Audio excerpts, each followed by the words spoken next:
Welcome to the Center for Global Business webinar discussion. Very excited today. We have a discussion planned for you on geopolitics, tariffs, and the impact on U.S. business.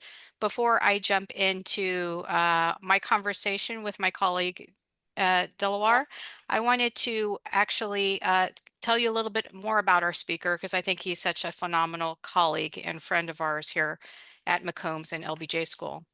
Dilawar is an entrepreneur and former U.S. cabinet official whose leadership has spanned various public and private sector organizations, including Deputy Administrator for the U.S. Small Business Administration, SBA, and Special Envoy for Commercial Affairs at the State Department. In his career in Silicon Valley, he has led scaled ventures in AI, software, and consumer web as well. Dilawar's most recent role as SBA Deputy Administrator began with a bipartisan vote of the U.S. Senate. He advanced the Biden administration's priorities for small business by democratizing access to capital, government contracting, and entrepreneurship enablement. He also helped coordinate SBA's disaster response. You might be familiar with some of these. Hurricanes such as Helene and Milton in the Southwest, the Francis Scott Key Bridge collapse in Baltimore, Maryland, and the wildfires in Maui. So major, major events and disasters. As Special Envoy for Commercial Affairs at the Department of State, Dilawar served as America's top commercial diplomat, championing U.S. companies and markets abroad.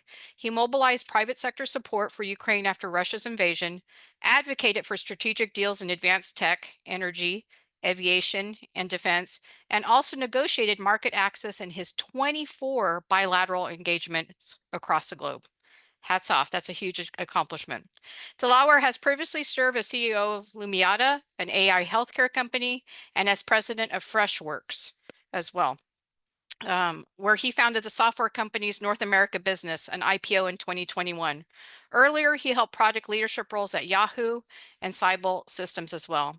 Dilawar's civic entrepreneurship has spanned local, state, and federal governments as well. He was appointed by President Obama in 2010 to the White House Advisory Commission and also the Asian Americans and Pacific Islanders as well. And Dilawar holds an MBA from the Wharton School and BA in Computer Science and Economics from the University of Texas at Austin. Go Horns. He has returned to his alma mater as faculty and has launched a new public policy initiative at the LBJ School of Public Affairs to strengthen U.S. business competitiveness, and he's currently advising several software companies as a board member as well. So a very warm welcome to our guest speaker, Dilawar. Welcome. Hi, Michelle. Thank you. And thank you for being so generous with my long bio. I appreciate that.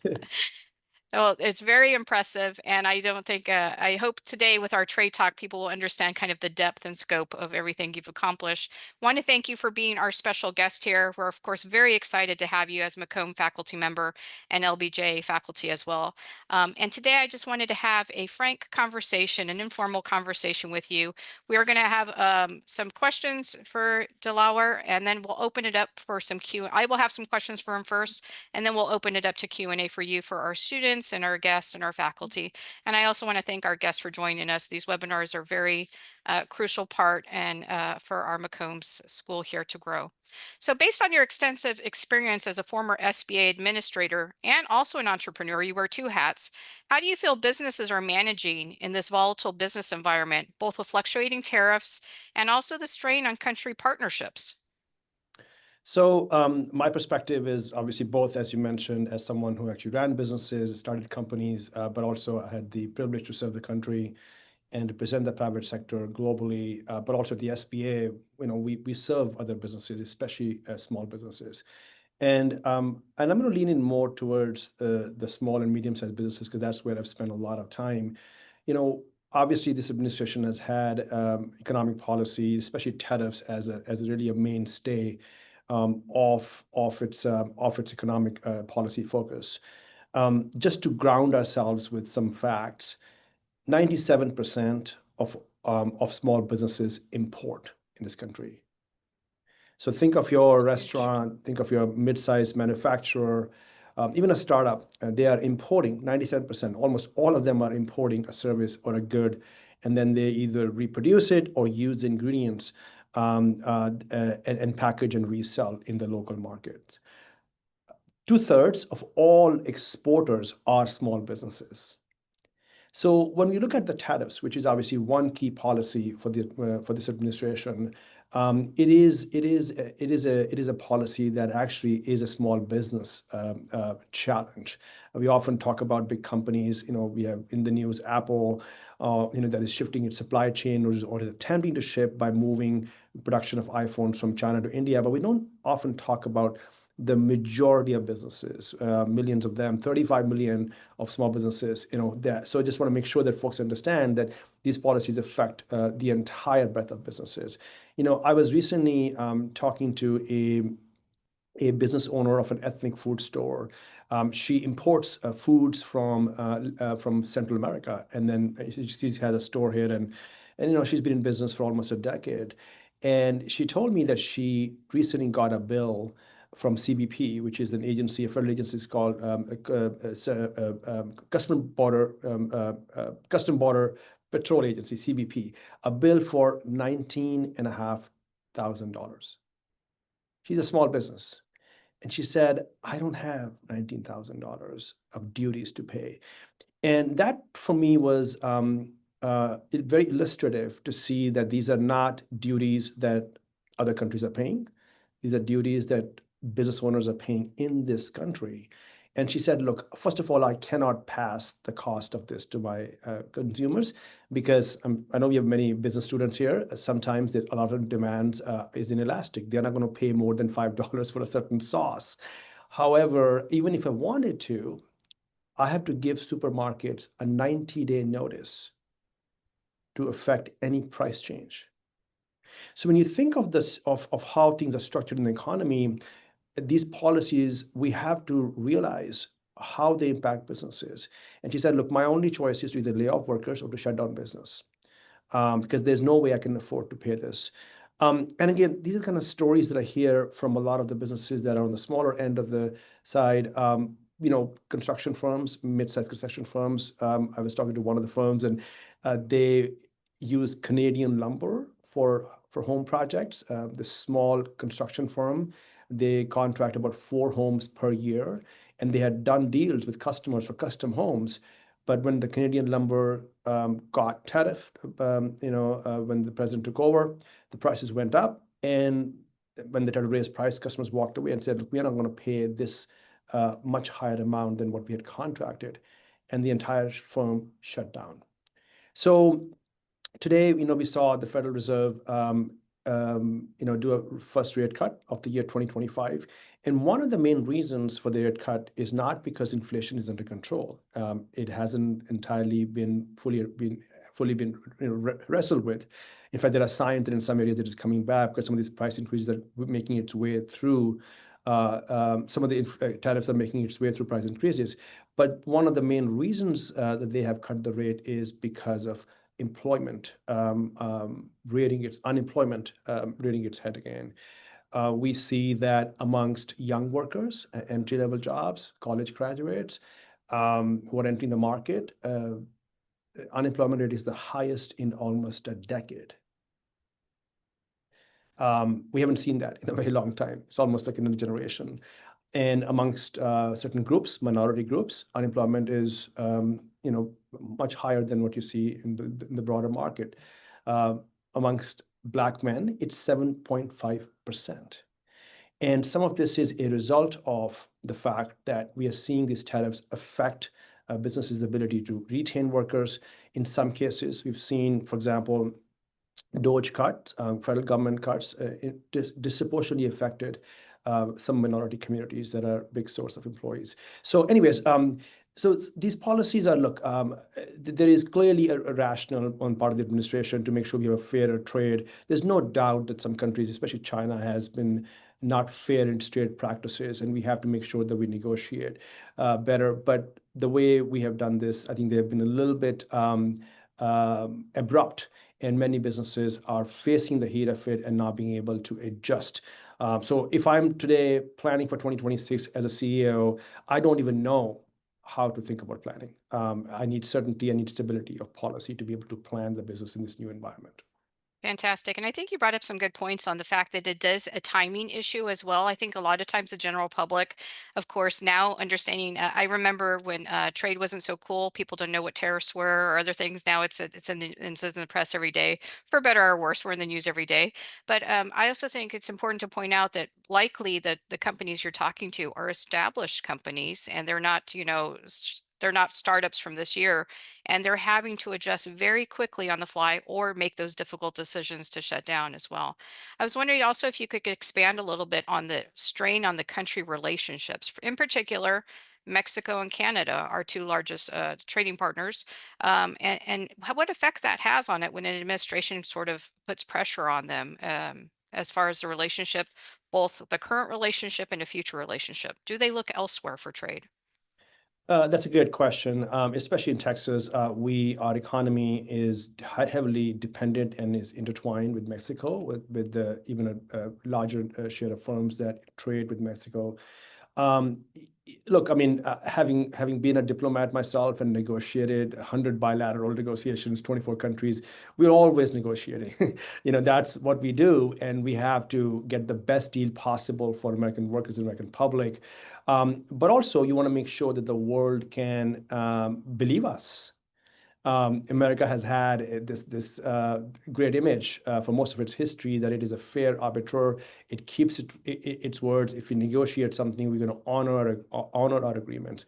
And while we absolutely should negotiate, and I appreciate the president's in his administration's desire to be aggressive in getting the best deal possible for the country, how we do it matters because it affects our brand. To give you an example, USMCA, which is the United States Mexico trade agreement, Canada trade agreement, it was negotiated after NAFTA that was, if you will, canceled out under President Trump's first term. And now we have suspended, for most part, the USMCA.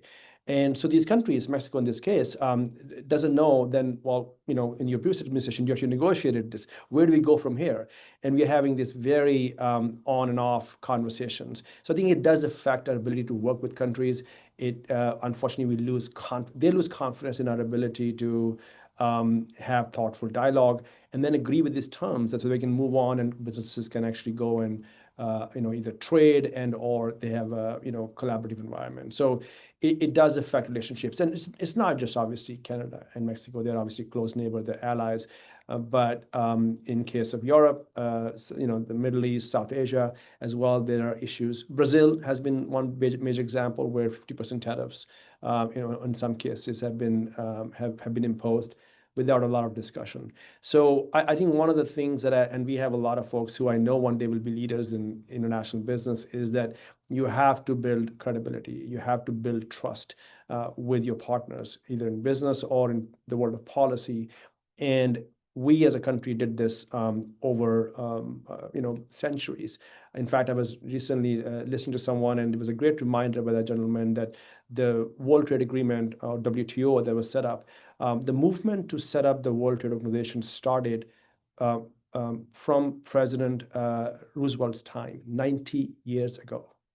It took us almost a century to help create a global economic order, to help set the rules for global trade. And the United States actually set those up. And we have, frankly, completely taken them down in the last few months. It's very hard to back it up because folks are going to question uh, whether we will have stability of these policies. So um, the short answer is definitely affects relationship. Now, the question is, what do we do about this? I do think that there are some positives here. When you look at the EU deal that the president struck, that deal has been somewhat satisfying. It may set a model that there's a way to move forward, but we do need stability. We need clarity, and we need to move swiftly and make sure that then we can stick with those agreements for at least some time to come. And hopefully at some point, we are a democracy, and if the American public believe that we went too far on this trade policy, then the pendulum might swing. But it will take us some time to be able to rebuild confidence in our global partners. Excellent. Yes, I wholeheartedly agree with you. And that kind of leads me to my second point here that I wanted to talk to you about. Where do you see do you see Trump or any president who's so aggressive in this behavior, Trump's current tariffs as a strategy, perhaps to get country leaders to the table to negotiate new trade deals or even bundling other items into the trade negotiations? So, historically, trade policy, tariffs has been a subject, if you will, for United States Congress. You and I remember this, that during President Clinton years, NAFTA, the North American Trade Agreement, Free Trade Agreement, NAFTA was ratified by U.S. Congress. He worked with Republican leadership at the time. Congress was, under Newt Gingrich. He was a speaker, and it was almost a near, I wouldn't say bipartisan consensus, but both parties came together to pass that. But Congress played a very, very big role. President Trump has uniquely, if you will, used tariffs as an executive power. We haven't seen this dramatic shift of, first of all, tariffs as a tool for the executive versus, if you will, for U.S. Congress. And obviously he has rationalized this because he's declared national emergency with respect to fentanyl, which clearly is a problem, but there's still questions whether that is enough to be able to for the executive to completely run with the tariff as a tool. Um, so and so when the executive takes up that as a new tool, we've seen it's being used for more than just economic agreements, more than for economic policy and trade policy. In some cases, it's been used for the administration's other priorities. One very notable example is recently with India. U.S. has had a strategic relationship for going back to Obama years, but President Trump has used the trade tariff negotiations to push India to stop buying oil from Russia, part of his strategy to undo, if you will, the war between Ukraine and Russia. So we've seen that there are other issues that go beyond economic policy that are used by the administration when it comes to the negotiation of tariffs. Another very recent example, and many of our students will probably appreciate this, TikTok. And I know I have many students here. I see Parker on the call as well. We were discussing, potential TikTok deal, which has been part of the negotiations between U.S. and China for a new tariff regime last weekend. We'll find out, in a few days, what the deal is in terms of a U.S. company potentially owning the U.S. business of TikTok. So again, that deal has been put together as part of the tariff discussions.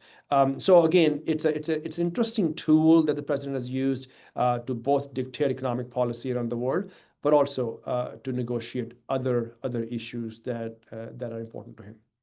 Thank you. Yes, and I think the world is watching very carefully. Not only U.S. leaders and firms, but of course the world is watching to see what is successful and what needs adjusting to this.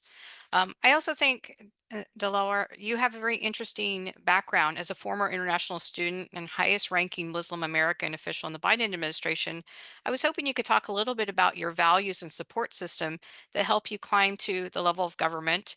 And then the second part of that is I often get asked, about career path and what would you recommend to our students, especially at UT, that are interested in pursuing diplomacy, international business, trade, being economist, all sorts of fields in IB. What would you recommend to them? First of all, when I was on this campus as a national student, I came from Pakistan. If you and I had met on campus and you had said to me that, a couple of decades later, I'll be speaking to everybody and talking about my role in the U.S. cabinet, I would have not believed you. So I am incredibly gratified, and I feel a huge amount of honor and humility that I've had the opportunity to serve the American public. Let me say this. Uh, there's no other country on planet Earth which affords folks the opportunity to be able to, um, you know, pursue these paths.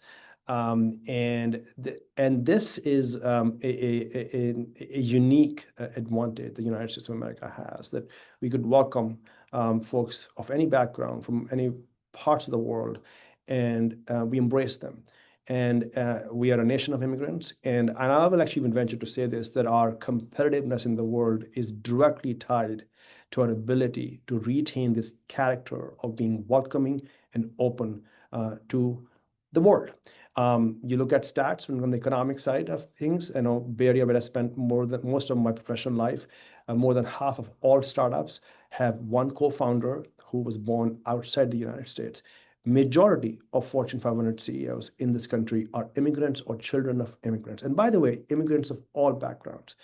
And especially in this moment, when some of us may be questioning whether we're going to retain our character as a nation, what made us successful, it is very important to realize that we're going to need all of us to ensure that we don't let go of being inclusive, of being welcoming, being respectful of our diversity. And I would go further, I would say actually celebrating our diversity. And so I just feel incredibly honored that I've had this path. Now, in terms of your question, what was useful for me? So one of the things I would say is, relationships matter, networks matter. Yes, in some respect, I blazed a trail that hasn't been done by someone who looked like me or of my background. But for sure, having relationships where folks were resourceful supporters of me, whether it was during my career or during my Senate confirmation process, or while I was serving the country, those are very important things. The second thing I would say is, it is, and I had interest in public policy, I was interested in politics, and I had a civic track through my entire business career. But I also was passionate about certain things. I'm passionate about entrepreneurship as an ultimate equalizer. I believe that if you want to create wealth in this country and help mitigate the inequalities, it's a great way to make sure somebody has the opportunity to go start a business. We support them, and I genuinely am animated about that policy tool set on entrepreneurship, and I brought that energy to service. So what I would advise is somebody who wants to pursue a public path is, one, care about things, beyond your career, and put your heart into it. You will see that doors will open for you in ways that you absolutely cannot imagine sometimes. And secondly, the importance of relationships, and especially in a campus like UT, one of the things that we are very, very lucky is we have, a large university population of all backgrounds from all over the world. You will not have access to such incredible, great people from every corner of the world and the country elsewhere. So make sure that spend time while you're here beyond your, close friends and your groups, and that's something that I would highly recommend. Your second question, which was about folks who want to pursue international business or perhaps on the policy side. Look, I know I alluded to this earlier that it may seem like a tough environment for jobs for after college, both in business and public sector, especially in public sector after some of the DOGE cuts. I do think though that being an optimist here, there's an opportunity that when we rebuild some of these institutions, then I do think we will, because there has been a pushback from the American public. I don't think many folks have appreciated the drastic cuts in some of these agencies. You will have an opportunity to help rebuild those institutions. Look, when I joined the State Department, my first foray in public service, you're part of a large machine. So as an example, I know the administration has pretty much shrunk a lot of the Africa bureaus.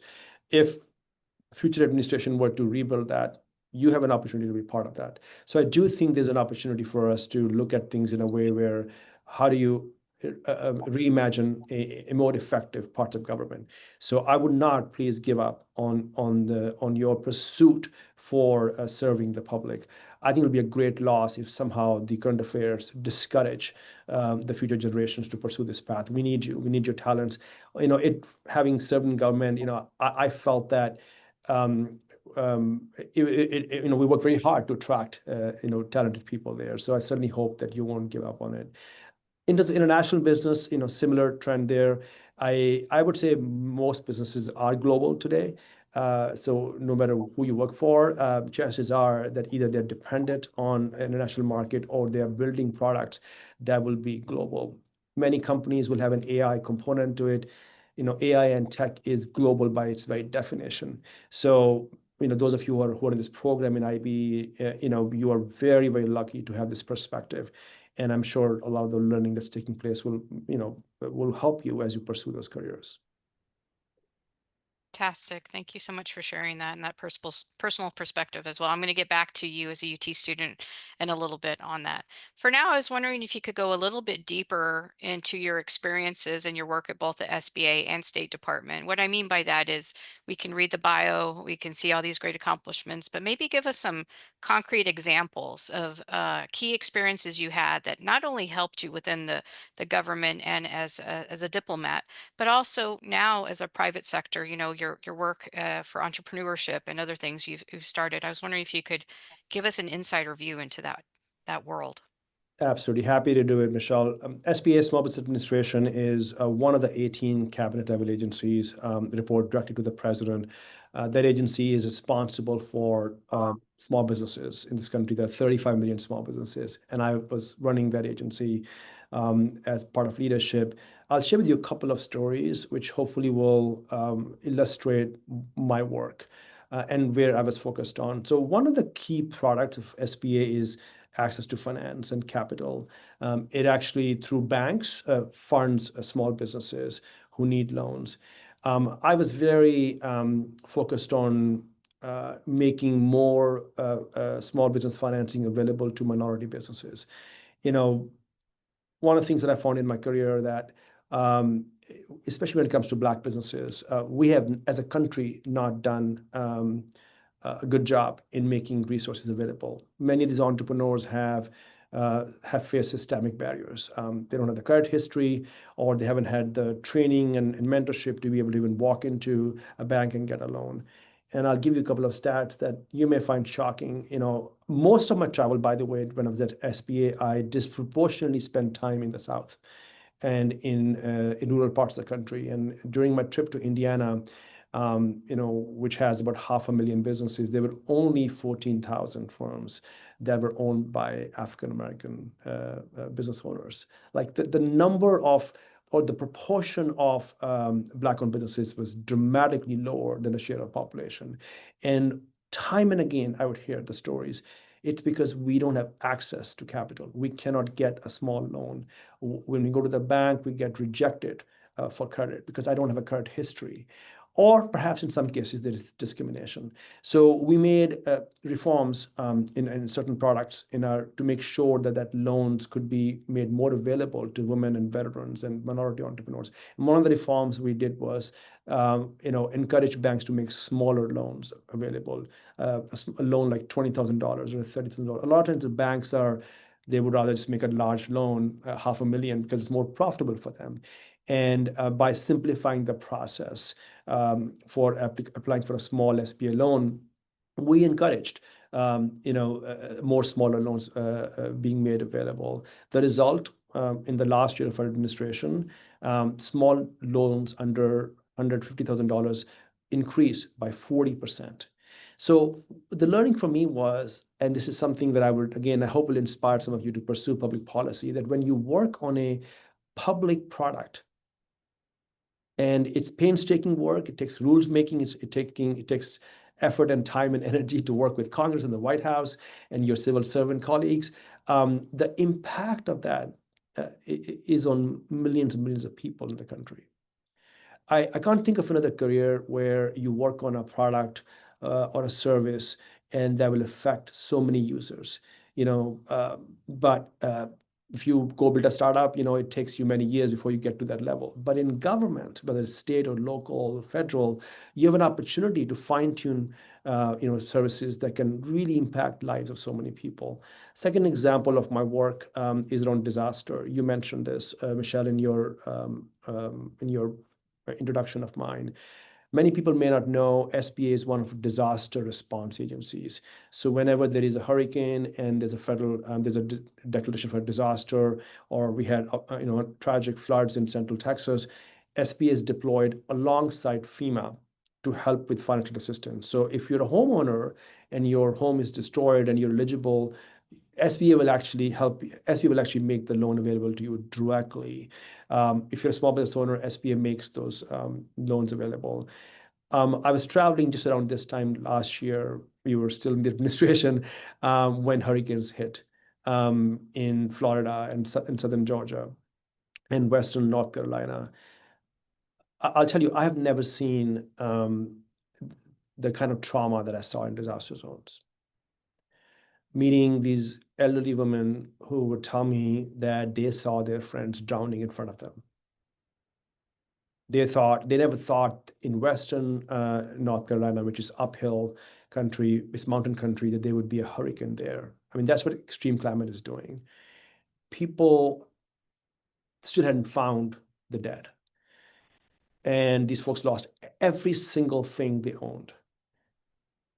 So you show up there, and as a public official, you look them in the eye and you promise them that you'll help them in whatever way you can. And even when they're applying, they don't have paperwork. They don't have anything on them. They don't even have IDs on them. And that work, I found honestly emotional sometimes. And this is the time when government was shutting down last year. As some of you follow, there's always this government funding situation. And the SBA didn't have funds. So I went back to Washington and I briefed President Biden. And I told him that, look, here are the stories of people. They don't care who runs Washington, or they don't care about the funding mechanism. They don't care about the debate between parties on debt ceiling and so forth. They want to make sure, as taxpayer, they paid into a system that will take care of them on their worst possible day. And that's what it is. And we have to make sure that we give them the assistance they need. And those are the stories the president said, okay, let's go and talk to Speaker Johnson and make sure that we move forward. Eventually, we did get funding, even though it was election season. It was very politicized. But again, it's a reminder that at the end of the day, you serve the American public when you're in these jobs. It's not about a party or politics. And when you put those people in front, it will move everyone. And so, I got this sort of training more from business because I was in the business of building product for customers. So I considered when I was an official that I was really serving customers. And these are my customers. And we had to take care of them and make sure we get them what they need, especially when you're hit by a disaster. So hopefully these two stories help illustrate what the job was, both from a business standpoint, entrepreneurship, but also disaster response and recovery. Absolutely. Thank you for sharing that. It's really deep there. And I think you carry those experiences with you into the business world. We were talking about that fine relationship between private sector and public sector. I personally think we have better people on both ends once everyone has kind of worn different hats in that arena, for sure. I also was hoping you could talk to us a little bit about our UT students. About not only we talked a little bit about what to do while they're a student, but the question I often get about for public policy is, what's next, right? What happens when I graduate? And there's a lot of anxiety I feel right now on what is next. And we talked about possibly public policy coming and making a change, coming back to that. But what would you recommend to our international students to do post graduation, so after UT graduation, that they could enhance not only themselves on a business track or for their career goals, let's say their career goals, but maybe some other initiatives that might help them both to be a stronger leader in the future? It's a great question. I would say for all students, international and domestic, your education is only beginning. And I say that in a very positive way. Even as you graduate, it's a step. And I would tell you, I was a computer science and economics double major here at UT. I was a Wharton MBA. I didn't study public policy anywhere. I didn't study even political science. Maybe we took one class, but that's about it. The rest of the learning happened after I graduated, and it was intentional. And it wasn't happenstance. I threw myself into situations. I threw myself into organizations. I volunteered on campaigns. I was advising candidates on business policy, and that would expose me to geopolitical policy and the national security, dynamic and economic security dynamic. That's how you learn. So what I'm hoping is what UT is doing, is what it is preparing you is how to seek learning And that muscle that you build, you must continue to exercise that muscle once you finish your education here. You're a lifelong learner. And I would suggest highly that, especially in a time like this, which is very competitive, we are competitive within the country, because of resources are getting constrained, but also globally very competitive. You have to constantly learn. So when I was, I'll give you another example. When I was hiring people in business as a CEO, I would look for in candidates appetite for constant learning. Have they tried new things? Have they gone on to do something, even a small side hustle, which didn't pan out for them? Did they ever fail in something? What did they learn from that failure? How did they build that grit? Those are the things that frankly will carry you forward. Of course, your successful graduation, your grades, your GPA will carry you forward as well. But I would encourage pursuing a passion that you care about even after you finish your college. Join organizations, volunteer in your community, volunteer in your place of faith, or a church or synagogue or mosque, whatever it might be. Those experiences are the one that will take you forward. And we're also entering, let me add another dimension, the age of AI. I've talked about this to some of you who are in my class. Yours is a generation that is entering this, you're going to see a major change. Michelle, you and I pretty much grew in our careers during the software age, the information technology revolution, we called that, right? Before us, there was a space age in the 60s. And this generation is entering what we call the age of AI. And we don't even know what the world will look like, quite frankly, in 5 years from now. And in order for you to thrive in this environment, you have to throw yourself into, even getting comfortable with these tools, and trying things, and seeing how it makes you better. So I think it's an exciting time, but it's going to require, again, leaning in. It's going to require staying involved. It's going to require pursuing your passion, and of course making sure that you are building relationships, reaching out people, and continue to grow yourself. Um, and then on the policy front, or business front, you will see opportunities emerge. Um, so in short, don't pursue one singular path. Try to make sure that you are broadening your horizon and experiences. Fantastic. I was also hoping you could touch on a little bit old school here, but languages. If a person does plan to go international, what is your opinion on languages? I'm glad you reminded me of that. If I were to go back in time, I would learn a different language. I obviously speak Urdu. I grew up in South Asia, but besides that, unfortunately, have not been able to pick up a language. Look, language is critical, and for those of you who speak another language, it's terrific. See if you can speak another one. But if others, I would highly recommend, especially in international business.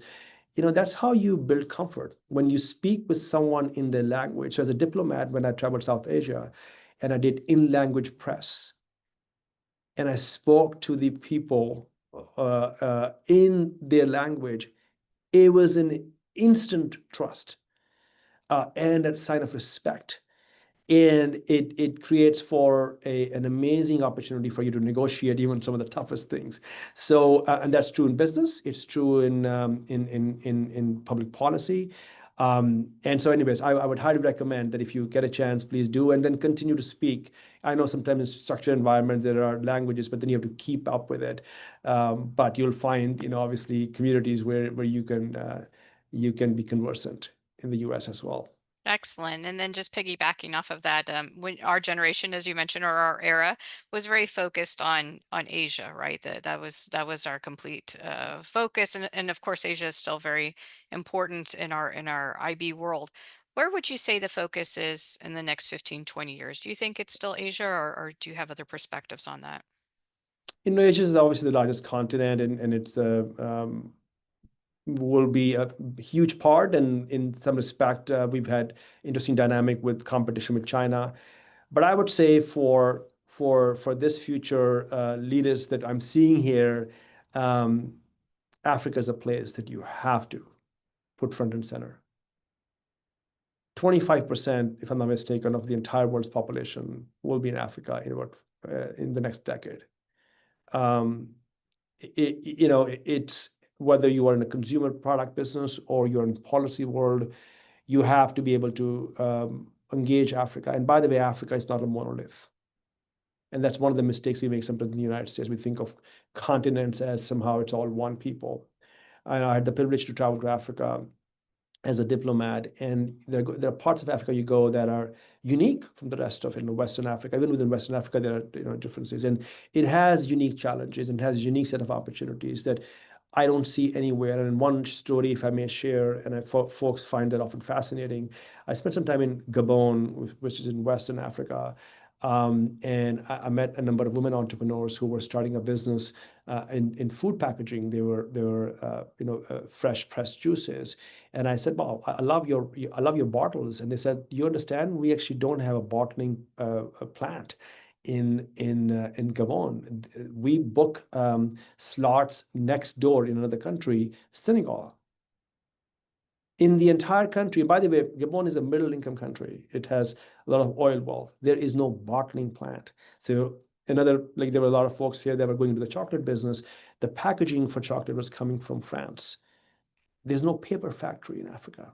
There's no paper in Gabon, in some of these countries. So when we say infrastructure, we're talking about in the United States, AI infrastructure and roads and bridges. You will notice in Africa, in parts of Africa, the infrastructure, folks haven't been able to do things that we take for granted here. And that to me is an opportunity for your generation, is to be able to help build that kind of infrastructure that can literally help build or modernize an entire economy of the country. So it's fascinating what's happening. Some of the most welcoming people that I met in Africa, and there's so much hunger, for them to build their societies. And so I would say, spend some time there if you get an opportunity to get to know students from Africa here. Please do that. They will be your friends for life and help you expose to the continent.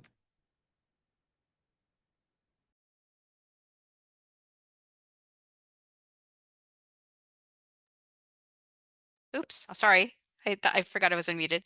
I know you and I were talking a while back about UT slogan and how passionate, how close to home that resonated for you on what starts here changes the world.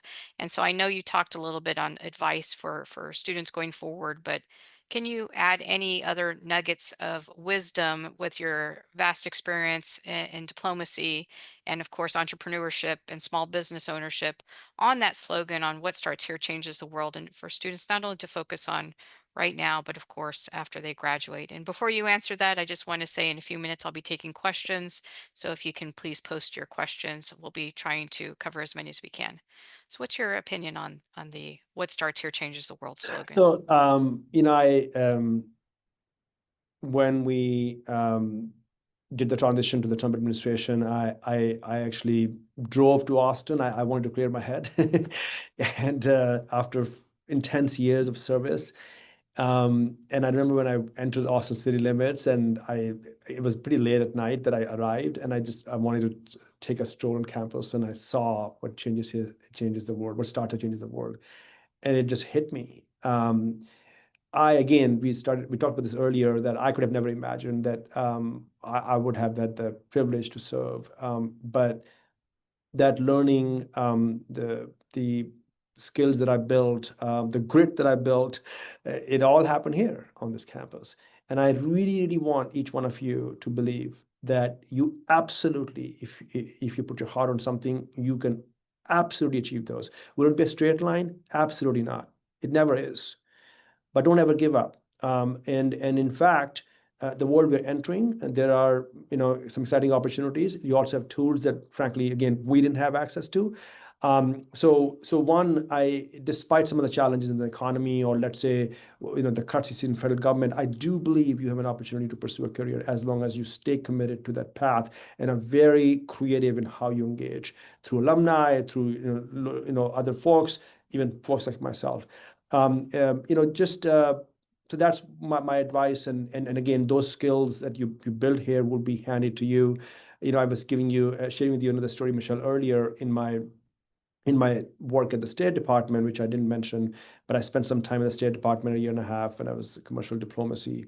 and being able to negotiate deals in countries like Portugal. I know in our international business class, we've talked about this. Portugal actually has a very strong Chinese influence in the economy, and I've teamed up with the ambassador and helped undo some of the Huawei equipment that was pretty much spread in the entire country, and it was a national security risk both for European Union and the United States because we're part of the NATO alliance. Um, but the fact that I could sit down with these Portuguese officials and talk about infrastructure, telecom infrastructure, that grounding happened here in my computer science, days at UT Austin. So you never know what skills you're learning, how you're going to be able to deploy it one day, and that they will have an impact not just on your career, but could frankly also, help societies, just this country, but also globally. Happy to take questions, but I hope this is useful.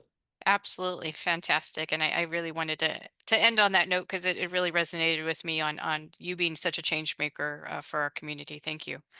We have a question here from Ananya, and I apologize if I'm mispronouncing some names, but her question for you is, aside from access to capital, were there other factors that impact small businesses from thriving? For example, lack of networking or access to government contracts?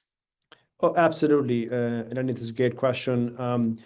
Look, money is not the only way you solve this problem of entrepreneurship. You have to make sure folks know how to deploy capital, how to even use capital, how to hire people. And SBA, we had actually we had 68 district offices. Unfortunately, many of them have been shut down by this administration. We didn't talk about this. Some of the largest offices in New York, in San Francisco, in Los Angeles, in Chicago, New Orleans, Denver, Atlanta. These are the hub of entrepreneurship. So it's painful for me to say this, that we've taken a back step. Those offices are designed for people to walk in and review their business plan, and make sure they get advice. We have advocacy organizations that people can still work with, but I totally would second your point here that you need access to advice and mentorship and guidance. In terms of federal government contract, something I'll share with you, folks may or may not know this. United States government is the world's largest customer. We spend nearly $700 billion a year on buying goods and services as a contractor. That's bigger than the GDP of many countries. It's a huge resource. Part of my job at the SBA was to make sure small businesses get their fair share of that. It's not just the big companies that should be contracted. So we had a record under our administration, 28% of all the contracts went to small businesses. So it's a huge resource. For those of you who would end up running businesses, you will hopefully one day contact with the government. It's a long process. It can be bureaucratic. But once you get to work with government, chances are that you will have the opportunity to continue to build on those contracts. So absolutely, small businesses can benefit from that government partnership. And it's by the federal, and I didn't talk about local and state level. Like Texas state has, significant government contracting as well. Excellent. Thank you. And I think that was my student who has that question. So good job. What role does, here's another question, Daniela Garcia. What role does AI play in making supply chains stronger during global conflicts?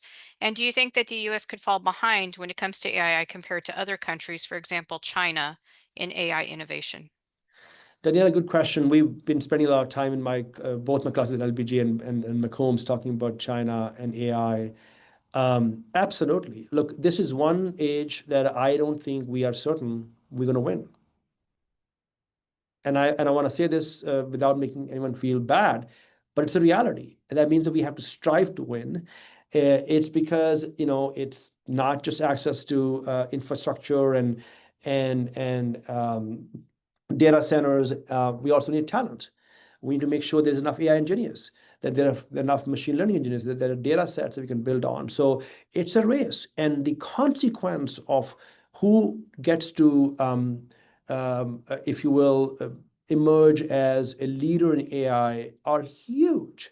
One example I often give to folks is imagine if Microsoft Windows had not been adopted globally as an operating system. Just imagine, just imagine. I don't know your generation is digital native and you grew up on iOS and iPhone, but imagine if Apple iPhone was not the global leader and it was a foreign product. it will have a huge implication, not just on the digital side, but the entire economy. So we have to emerge as a winner, but by no means that's guaranteed. We have to put in a lot of effort as a government, as people, as leaders to make sure that we're doing our bit to be competitive in this regard. With respect to supply chain, look, AI has an impact, has an implication in almost every sector. One of the ways that we've seen the use of new tech, um, blockchain technology has played a big role in helping manage supply chain. So I would encourage you to take a look at that. And of course, AI is also helping this. And this is we learned during COVID, years how much supply chain disruption can affect your economy and our daily lives. So clearly, AI and blockchain, can be tools we can use to streamline, supply chain issues. Thank you. Very insightful and a bit sobering too to hear that. Riley has a great question, kind of following off of some of our earlier discussion of this webinar. Are geopolitical tensions and tariff shifts reshaping the feasibility of domestic manufacturing for the United States small business, especially when customers assume just make it here in the United States, quote unquote, and they think that's a simple fix for avoiding tariffs, despite it being very costly for business owners. So, what's your opinion on that? Domestic manufacturing, the feasibility of it returning to the United States? So first, you have to understand, why did companies go abroad?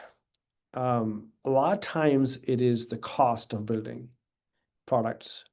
It's a fraction of what it makes in the United States. And I won't go into why we got to that point, but that's what the reality is today. So for clothing manufacturers to unwind from Bangladesh or Vietnam or China and say we're going to build in the United States, one, the switching cost is huge. It's not something, even if they want to do, that can be done in a matter of months or even years. Second, they're never going to be able to find the folks who are going to be able to work at that cost, at that cost point. And third, there's also access to labor. Um, you know, are the people willing to work for those wages that are available in this market? When especially, quite frankly, we are clamping down on immigration in this country. So the answer is no. So I actually think it is quite, if I may say, delusional to expect that somehow by putting tariffs, we are going to have these industries come back to the United States. Now, there are some industries who may have already been, some companies, I would say, who are in the process of thinking about coming to US or not. They might find these deals helpful and we might attract them. But for most part, we are not going to be able to replace, we're not going to be able to bring back low-tech manufacturing in the United States. And with respect to, let's say, we obviously heard Apple, and Tim Cook was in the White House, and he promised about, I believe, $500 billion worth of investment that Apple is going to make in Houston area and other parts of the country, which is awesome. Meta mentioned, when President Trump put Zuckerberg on spot, he said, we're going to do $700 billion in the US. Those are very advanced tech projects. They are likely will involve robotics, if you're making devices. So it's not clear that we are going to be able to, if you will, bring back those jobs. Chances are we're going to have more robotics used there. So look, there's value in us making more goods. Absolutely. There's no doubt about this. But we have to think about, is it realistic to expect that we can bring all this back? And secondly, can it all come back in any foreseeable future? And so far, we are not seeing that. Where you may see that is if the company was already in the process of relocating here, and because of the incentives, they might do that. Now, we did see during the Biden administration that when we gave incentives to, let's say, Korean firm to build batteries in the United States, you saw recently in news from Georgia, they were building advanced batteries in the US. So we can always incentivize foreign investors to come in, but I think for U.S. company to relocate back, it's going to be a tough hill to climb.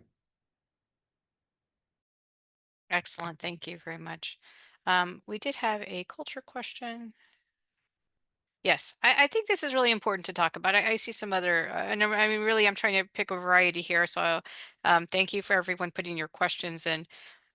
What is the biggest cultural challenge you faced when working across different cultures, and how did you adapt your approach to overcome it? I know we talk about culture very early in some of our foundations and some of our required classes. We put it at the beginning of the semester. We don't leave it to the end and skip it because culture is such an important factor. So, what have been some cultural hurdles that come to mind for you that, and how did you overcome them? It's a great question. And the way I look at it is I don't look at it as a cultural, I don't dwell on cultural differences. Obviously, cultures are, the beauty is the cultures are different. And that's what makes things exciting in life. Whether you travel, whether you do business, it's good to have people who are not like you, who have different experiences, whether it's food, whether it's music. Um, that's part of us as humanity.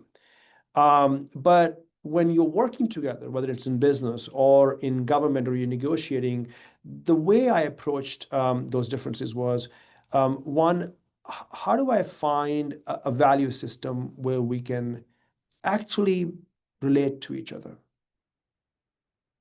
And I would say, for almost 100% certainty, you will find shared values with most people in the world if you're willing to listen and open up. Everybody wants to make sure that their children can have successful lives. Everyone in the world wants to make sure that they have access to education, clean water, clean environment. Everybody wants peace. No one grows up and hoping for war. And we have strife in the world that breaks our heart. We see images every single day. So when you can share that and recognize that we're all for most part looking for same things, it frees you up for having to quote unquote bridge differences. In fact, we have commonalities. That's the shared operating system for human family. Our differences are our strengths in a positive way. So that's one way I look at things. So I never let any ever that come in the way. Other may have seen me different, but I didn't see them different. Otherwise, I would have never been able to go and represent as a historic nominee 35 million small businesses. I saw everybody as a business owner who had shared experiences like I did. Excellent, That's excellent, excellent. I also think it's also comes to mind that what you, I just want to highlight what you mentioned on the listening part, because that's something I was often complimented on as a negotiator as well. We have those people that are very closed and won't listen, and that's when the talks fail, whether it's private sector or public sector as well. Here's a great question from Chrisley Estacio. You mentioned that most U.S. businesses are affected negatively by tariffs and recent political choices. Do you see any U.S. businesses that are actually benefiting from the tariffs? And then, Well, absolutely. In some strategic industries, there is a case to be made that tariffs are helpful for economic security. So steel being one, just as an example, right? Where actually many administrations have had this, view that we want to protect our steel industry. Steel is what you need for pretty much everything, and we've unfortunately lost steel manufacturing in this country. U.S. Steel, pretty much one large steel firm that was still operating in Pennsylvania recently had a merger or acquisition actually by Nippon. Um, and so in some cases we want to protect an industry because it's a national security concern. Tariffs can be useful for sure. So clearly there are more examples where it can be a useful tool, and every president or in Congress has used those. Obviously what we have now is at a different magnitude. thank you. And I think we have time for one more. And I want to thank everyone again for your questions. I'm seeing so many great ones. It's really hard to just pick a few with our limited time. But this talks about your entrepreneurship hat, Dilawar. Being an entrepreneur is hard because this is from Avashwara Shipley. Being an entrepreneur is hard because building a company from the ground up requires a huge amount of marketing and finding the right clients to test your product. How were you able to navigate the early stages of starting up a company in entrepreneurship? Um, First, it starts with a great team. if you can assemble a strong team who you can motivate and excite around a shared mission, um, you can achieve things. And by the way, I had global teams. I always had teams. Almost my entire career on entrepreneurship side was built international in and not US out. And speaking of cultural differences, quote unquote, but really everybody was motivated and engaged because we were aligned on one shared mission. That's why I believe in in that value system. So I think that's I'm one way. with you so Second, much. you know, you complement other folks' backgrounds. Of course, access to capital is important. Having the right venture involved, investors involved who can guide you through it.